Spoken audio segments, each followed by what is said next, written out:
So we're having a little laugh here. We're trying from Carmel Winery. This wine was recommended by a gentleman who owns a wine shop who we really hope will come out and be one of our guests. We know he will. This is right up his alley. It's from the Carmel, it's called the Carmel Mediterranean. I don't know where the Carmel region is in Israel, do you?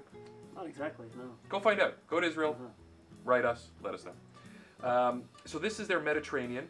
Each bottle is numbered, or it could be a case number. I guess they're, it's a bit of either a limited edition or something a little bit more controlled.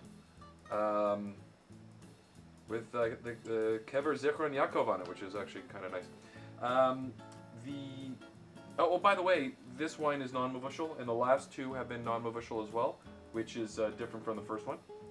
The varietal here... There's got to be Shiraz in here. Yeah, we're not sure.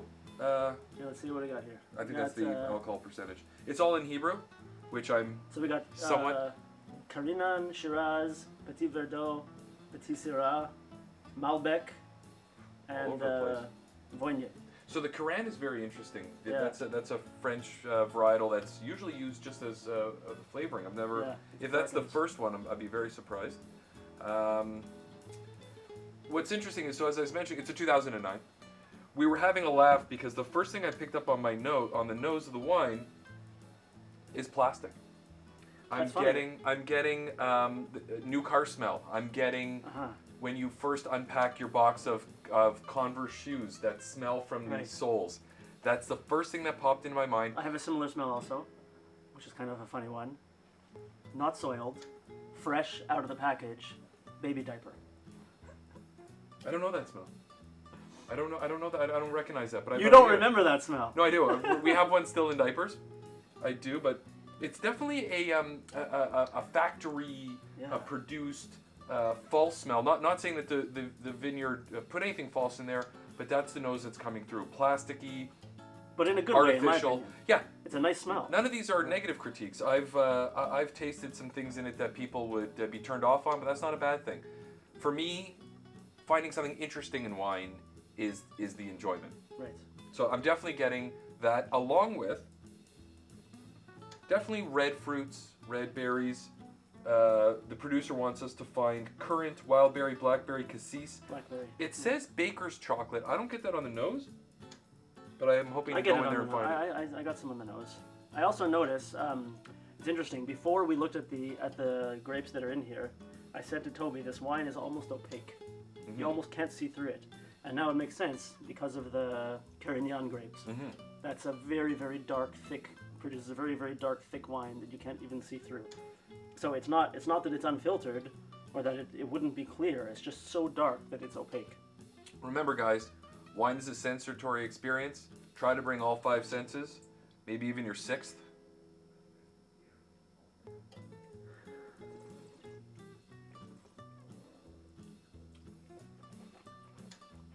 Big, tannin, puckering. Alcohol level is 14%. It's coming through quite a bit though.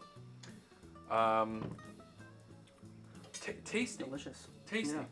Definitely tasty. This is a wine for someone who loves a fruit-forward wine. Yes. Very, very fruity. That's what I like about it. Yeah. It's not over-oaked.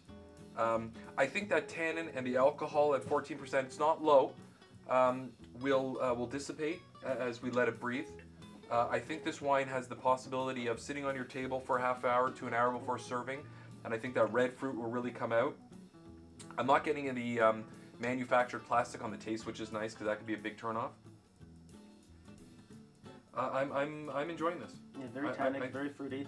I taste a combination of dark and red fruits. I think this is a wine that someone who appreciates fruit in wine would very much enjoy. You should also know this is, I think, the more expensive wine out of them all. It's the most expensive of all of them, yeah. The regular price of this wine in Toronto is $75 a bottle, on the very high end of standard kosher wine. And what's nice is it's an 09, which means it's ready, but I think this could last. If you put this down for 2 or 3 years, I think some of that alcohol will burn off, but I think decanting it and enjoying the tannins with food is good. What's interesting is we mentioned on the year on that it needs a steak, it needs something big. This would serve with something big, but I think you'd also be okay. I'm not saying with a piece of fish, but Cheese. It could be okay with something like cheese. Yeah.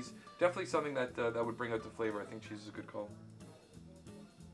Yeah, cheese or even chocolate. Chocolate and wine always are good. I get a lot of chocolate on the nose of this wine. I think I have nose exhaustion. Yeah.